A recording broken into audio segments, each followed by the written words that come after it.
this is inventory. The red bins in this room are Dawson inventory.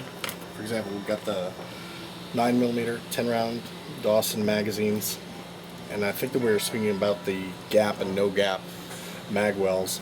This base pad on here is for the standard or gap version.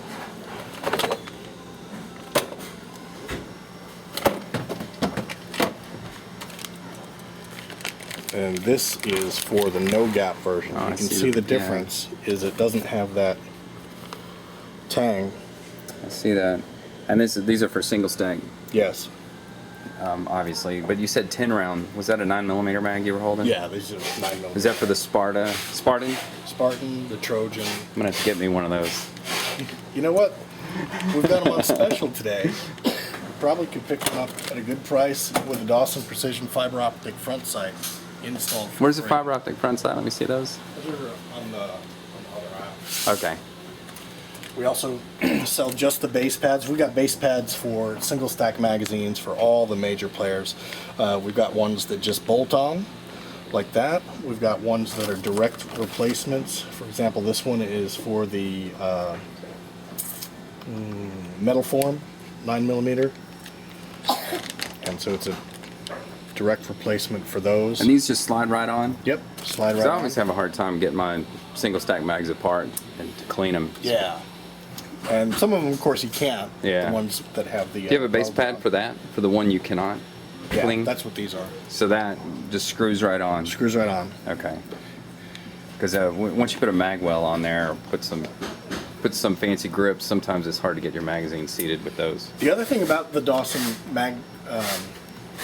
magazine base pads for 1911 is that they are designed to be flush with the Dawson Precision Ice Magwells.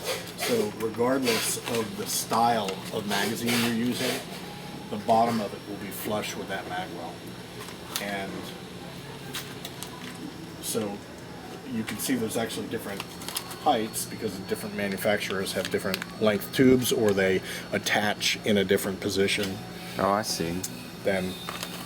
But once they're installed and put into the gun with a Dawson Magwell, they all are at the same height. Where's this magazine release you said that had the positive, or what'd you call it? Posi-lock? Posi-lock.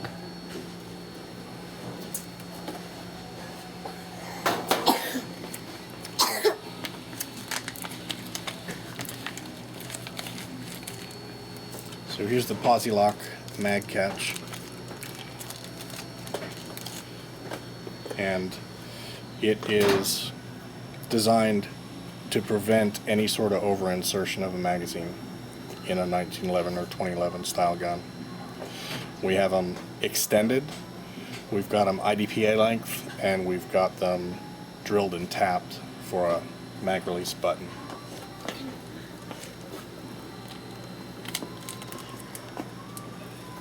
So how does that exactly work? Is there just something in the geometry. design? My understanding is the geometry of the way that he cuts them. Oh, okay. I wasn't really involved in the design. I know. You're marketing, man. But I was involved in the testing of them, and they work. That's for sure. We've got the Ice Magwells in black and silver. This is the 2011 Ice Magwell, so this is like for a STI or an SV gun. And what we did is we took the regular Ice Magwell and we scalloped out around here. Now originally it was designed for people with big hands because they were saying that the original design pushed their hand up too much on the grip. But we're finding that we sell these, when people know about them or can try them out, to as many people with just normal size hands because they like how slim it is down here and how their hand fits in there. I can see that. These all have replaceable Delrin inserts in Delrin, them. you've mentioned that it's a type Slick of polymer plastic, or something? Yeah. And if this gets too dinged up after you do thousands and thousands of reloads and thousands of reload practices, you just pop out the insert and put a new one in there. Very cool.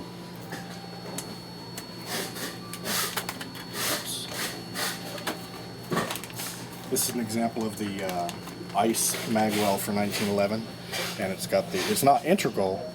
It's a separate piece that key locks in there with a screw. Okay. But it's You can turned come into with two different colors of inserts.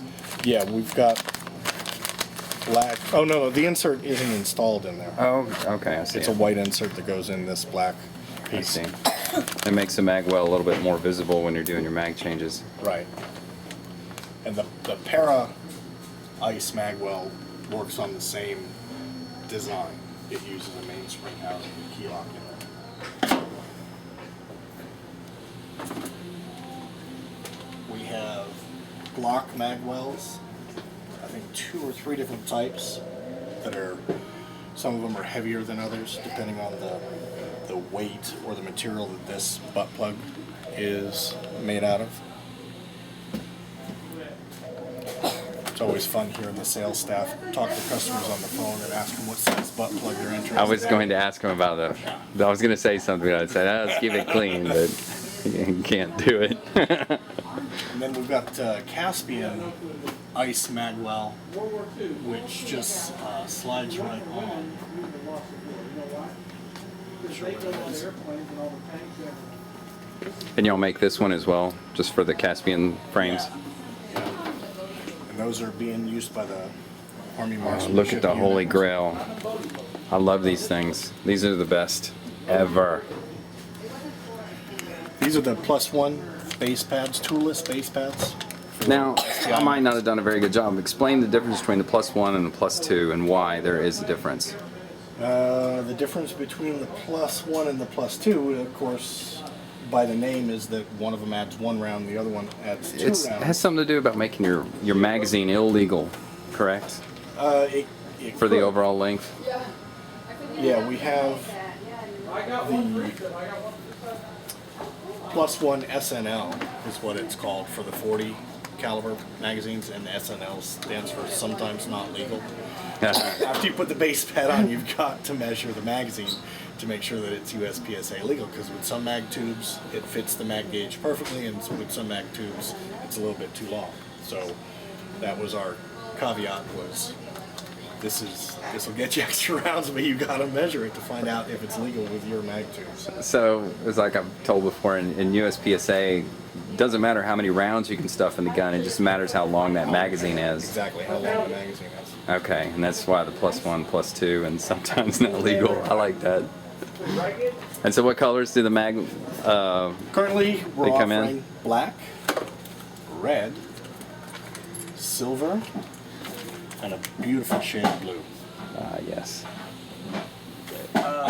Toolless base pads for Para, and more Para. We got toolless base pads for Glock. How many will it put in a Glock? Say if you had a Glock 19 or a Glock 17 rather. Yeah. Yeah, but what is it? Adds, I think, up to 4. 4 rounds of 9mm. That's nice. On your Para, I'm a little out of Para. Y'all had something called years back an insert that sold with the base pad. Right.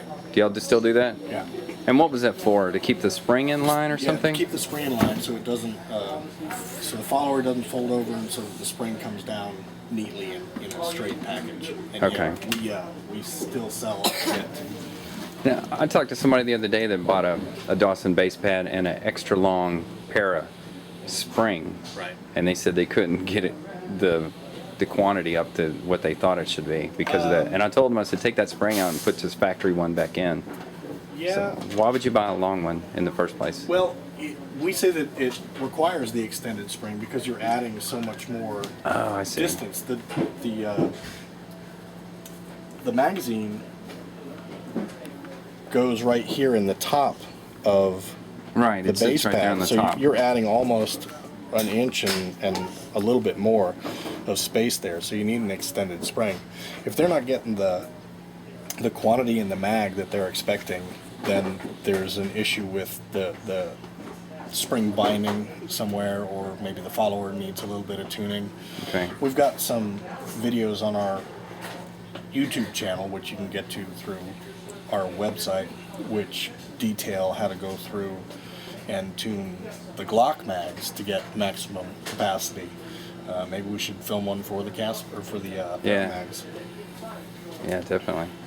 We're really, really open and anxious to hear customers' input, because a lot of things that we make and a lot of the instructional videos that we've created have been from people calling us or writing us and saying this is what we need to know how to have happen, or based on the amount of calls that we get, just calls that we field about how to do something. So the YouTube channel and the instructional videos have cut way down on the amount of phone calls that we have to deal with from customers having questions.